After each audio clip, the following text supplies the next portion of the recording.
Hey everybody, it's me, Ashley Brooke. I say this every time I come on, just in case you guys are watching me for the first time. My name's Ashley Brooke. I'm 38 years old and I'm autistic.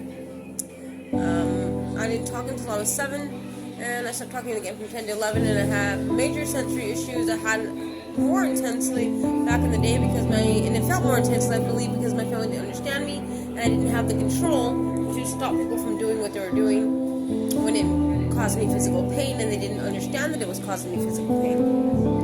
Sometimes different sounds can cause me physical pain, so much where I have seizures today. Just had a seizure a couple of days ago. So it is very real for us, and I just want to share this information with you in case you have autistic kids, or if you are autistic, to let you know that you're not alone.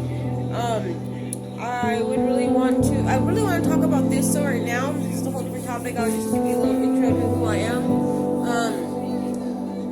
So you guys, I went to the doctor today with my son, and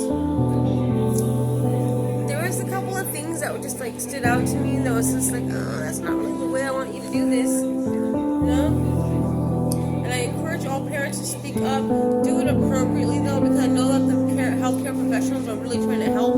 It's just that they just don't have all the information, not because they're not educated, but because they don't understand what it's like to be autistic, and that's exactly why everybody is self-diagnosing these days, because healthcare professionals don't really understand. Okay, so I hope that maybe some healthcare professionals watch this video and they understand what I'm saying and don't take it offensively. So we're in the doctor's appointment today, and if we're started with we were trying to help soothe my son to get him to participate in his checkup, but they were talking to him like he's a baby. They were saying stuff like, "Oh, it's okay, honey, it's okay, baby." And it's okay. Ozzy will deal with that nonsense from me, because I'm mom and I'm always expressing my love for him, and I tell him all the time, I don't care how old you get, Ozzy, and I don't care if you are autistic or not, you always gonna be my baby, because I'm a crazy mom like that. I just love my son, okay? That's different. He tolerates me. I don't even know he likes it most of the time. When he tolerates me, he laughs, he's like, "Oh, alright, mom, go ahead, kiss my hand," he does all that. So he knows it comes from love. But when a stranger is over there, baby, talking to you, and you're already 10 years old, it's talk to me like I'm a cool 10-year-old. Don't talk to me like I'm a baby, because I'm not a baby. And as we get older, they still do it, you guys. They still do it. Not just healthcare professionals, but anybody. They will talk to you like, "Oh, good job." And it's wow. I've been told that when I was 24, and I was just what?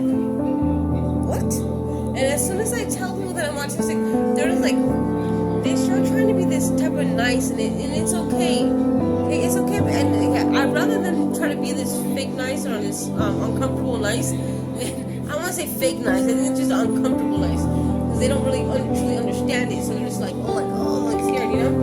But I think that's exactly why there needs to be more awareness, because they're not doing this intentionally, but they are doing it, and it's still awkward for us. A lot of people think that because we're not verbal, that we are autistic, that we don't understand fully what's going on, and they're talking to us like we're slow, and we're not. We're not slow. We're looking at you because we study linguistics, and we try extra hard because we have trouble understanding, and we go extra hard in trying to understand and trying to communicate. So we end up feeling why are you talking to me like that? And it's just and for a long time of my youth, I didn't understand all my challenges, but I felt the difference, and I never knew that they were trying to, even the ones that are being nice to me, didn't know that they were talking like that because they were trying to be nice to me. I thought that they were just being rude to me, because I didn't pick up on my autism, as quickly as they did. So keep that in mind, typicals. If you do care about us, we don't pick up on it as quickly as you do, that we're so different. We'll know that we're different, we'll feel different, but we won't know every aspect of how we are different.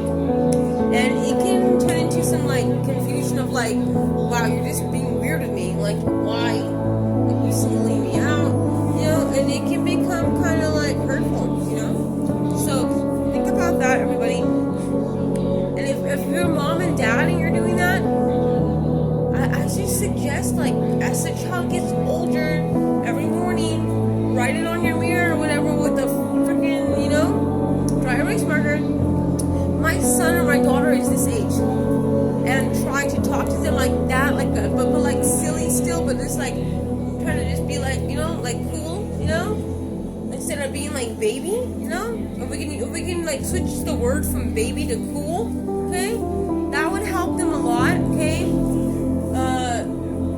Nobody wants to be taught to think they're a baby when they're trying to be empowered, okay? And we need them to be empowered. And I'm not talking at everybody, okay? I'm just trying to help you understand. And sometimes I get a little like descriptive, okay? Another topic I want to talk about, being descriptive.